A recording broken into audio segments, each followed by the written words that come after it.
Halo semuanya, Assalamualaikum warahmatullahi wabarakatuh. Selamat datang kembali.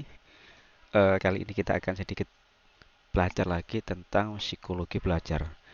Nah, kawan-kawan, pernahkah kalian menghadapi suatu masalah yang sulit, lalu tiba-tiba mendapatkan ide cemerlang secara spontan, atau mungkin kalian harus berpikir keras dan mencoba berbagai cara sampai menemukan solusi yang tepat?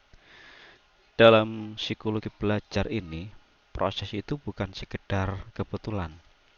Dan hari ini kita akan sedikit membedah tiga pilar utama kognisi belajar menurut para ahli seperti Herger Hans, Olsen, Salso, dan Bronner. Tiga pilar itu adalah pemecahan masalah, representasi problem, dan kreativitas. Yuk kita bahas satu persatu. Kita mulai dari pilar yang pertama, yaitu pemecahan masalah. Secara definisi, ini adalah sebuah proses kognitif yang terstruktur untuk menemukan jalan keluar ketika kita menghadapi situasi awal yang belum tentu ada solusi otomatisnya. Menurut teori, ada tahap dan strategi sistematis yang harus kita lalui. Yang pertama adalah identifikasi masalah, yaitu kita berusaha untuk mengenali apa hambatan utamanya, kemudian memilih strategi, ada strategi trial and error atau mencoba-coba, ada strategi analogi, yaitu dengan melihat kemiripan dari masalah di masa lalu, hingga strategi heuristik atau jalan pintas mental.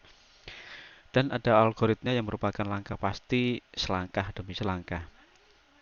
Terkadang kita juga harus mengalami momen insight, yaitu pemahaman mendadak yang seringkali kita sebut sebagai momen aha. Nah, sebelum sebuah strategi dipilih, ada satu proses krusial yang menentukan keberhasilan kita, yaitu pilar kedua, yaitu representasi problem. Representasi problem ini adalah cara pikiran kita mengkodekan, memahami, dan menyusun struktur masalah dalam mental. Sederhananya, bagaimana kita memandang masalah tersebut.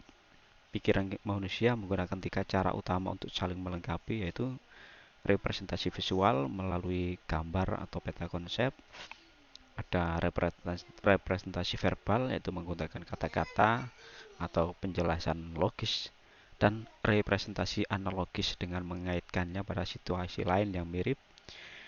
Dan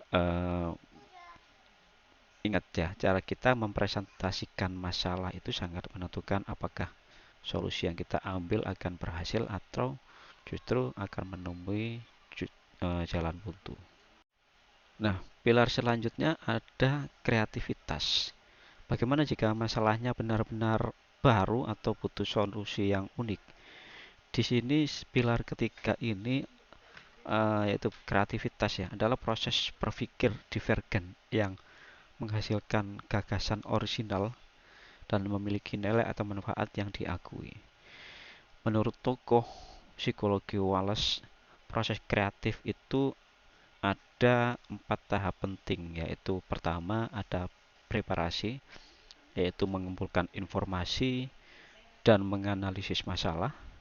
Kemudian tahap kedua ada inkubasi, yaitu mengistirahatkan pikiran sejenak dari masalah, di mana alam bawah sadar kita tetap bekerja. Kemudian ada tahap iluminasi, yaitu sebuah momen ketika ide kreatif itu tiba-tiba muncul ke permukaan. Selanjutnya ada tahap verifikasi, yaitu menguji dan mengembangkan ide tersebut secara detail atau disebut juga sebagai tahap elaborasi. Nah, kreativitas dan kemampuan untuk memecahkan masalah ini sebenarnya bukan bakat lahir yang kaku ya, melainkan keahlian yang bisa dilatih.